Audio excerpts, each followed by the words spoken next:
Tottenham nil, Man City 1. Looks like Tottenham are going trophyless again for another season.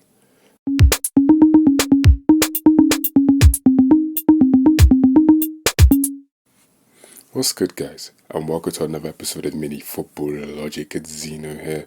And in today's episode, we're going to be talking about the FA Cup match between Manchester City and Tottenham. Officially, Tottenham, Man City, of course. Ended 1-0 to Man City, and the curse is finally broken. They finally scored a goal at the Tottenham Hotspur Stadium, and now they finally have won a game at the Tottenham Hotspur Stadium. Now, watching the game, of course, we've all been entertained by Postecoglou ball this season. You know, it's had its bad points. You know, the Wolverhampton game, for example, among a couple others that I can't think of right now. Chelsea game comes to mind, but that's because of, the injuries and the sending offs. Point is, going into this game, they played against Man City early in the season. It ended 3-3. It was an exciting, entertaining game of football. And people were expecting to see something similar to that. But once again, I don't know what it is with Tottenham in cup competitions. Even Postecoglou is struggling to change it. We saw what happened in the Carabao Cup. That was just poor team selection. That the team, too many players rested against a Premier League side of really strong calibre, and so it showed.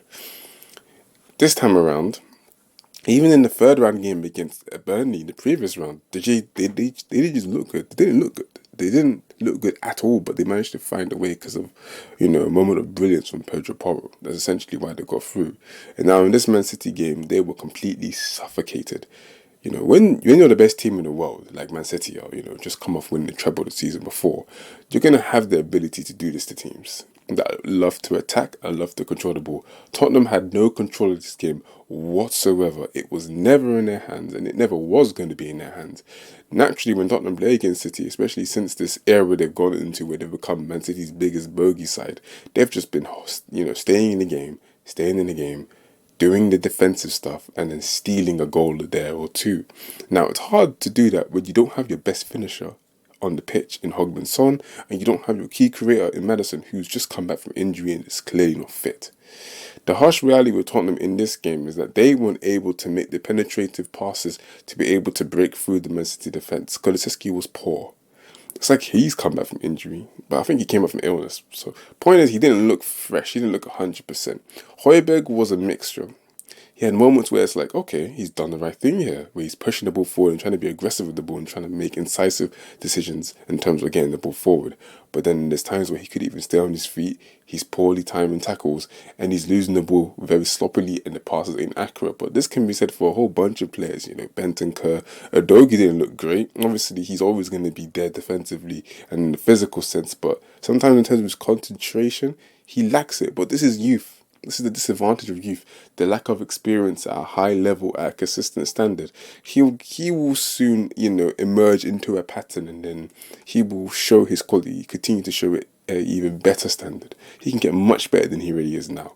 But games like this where you realize, he needs to stop being a bit sloppy in possession, all that kind of stuff. Porro wasn't that great either, but Porro always gives 100%, with all the passion he puts into the game. Van der Ven was remarkable, probably the best defender. He did what he needed to do. But look, in reality, it wasn't the defenders that were the reason why the game was lost. It was simply the fact that the midfield, Højbjerg, Bentancur, Kulusevski in particular, just couldn't get the ball to the wingers and to Richarlison. Richarlison was completely starved the service. He was in Diaz's pocket all game. Walker did all kinds of things defensively to shut down Werner, who did look dangerous throughout the game. And of course, to be honest, it doesn't take much to shut down Brennan Johnson in recent form. He continues to be underwhelming, but we'll have to remember that this is a project. This is a project signing. We've signed him based off potential. Now, we all thought logically, if he's feeding off scraps in Nottingham Forest and producing something, surely in this system where he's going to get a lot more service, in better positions, he's going to do more. It hasn't happened. He needs some time to adjust. But I've said this enough times. Obviously, Tottenham look a lot better having Kulusevski as a winger and Madison as the 10 and Son up front. But Son's at the Asian Cup. Kulusevski is recovering from illness and having to play the number 10 role, which it seems like with more games that pass, he doesn't look too suited to play there. it doesn't feel like it anyways. It looked promising at first when he got into that position, but now it's that the more he plays it, the worse he's getting. It's not great.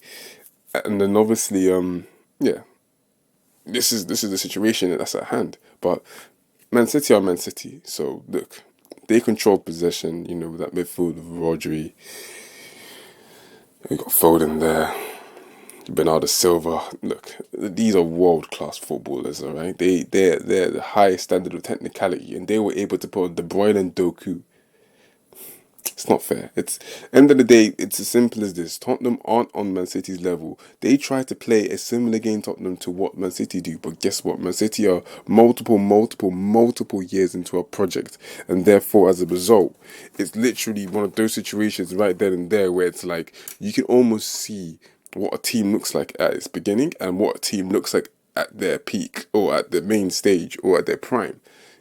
Man City are literally there with the system, there with the team, the deep depth, the deep squad depth, you know, the quality of squad depth, and the management level. It's just everything's in place. Tottenham, they might have it in the manager, they might. Postecoglou's shown amazingly promising signs, but its team's depth, the quality is way off. Way off. It doesn't help that Basuma didn't play. Madison didn't play. Son didn't play. Well, Madison did play, sorry, he came on, but not fully fit, is he? You know, Basuma, Sarr, Son. Look, obviously I'm not trying to put any excuses out there. Man City was just without Haaland. You know, De Bruyne is recovering from his injury as well. So it's almost like the quality of depth, it's like Tottenham have to play Højbjerg now. Wow, for Man City, they can still play De Bruyne, they can still play Grealish. In the case of Haaland, they still got bloody Julian Alvarez. You know, he wasn't too effective tonight, but he didn't need to be. You know, they got Julian Alvarez, World Cup winner, and he was leading that front line in the final. He obviously became the main striker after Lautaro's dodgy form. This is the type of squad we're talking about here that is the best in the world. So really and truly, what was there really to expect? It was just unfortunate that Tottenham got Man City this early in the competition and now they have to go home.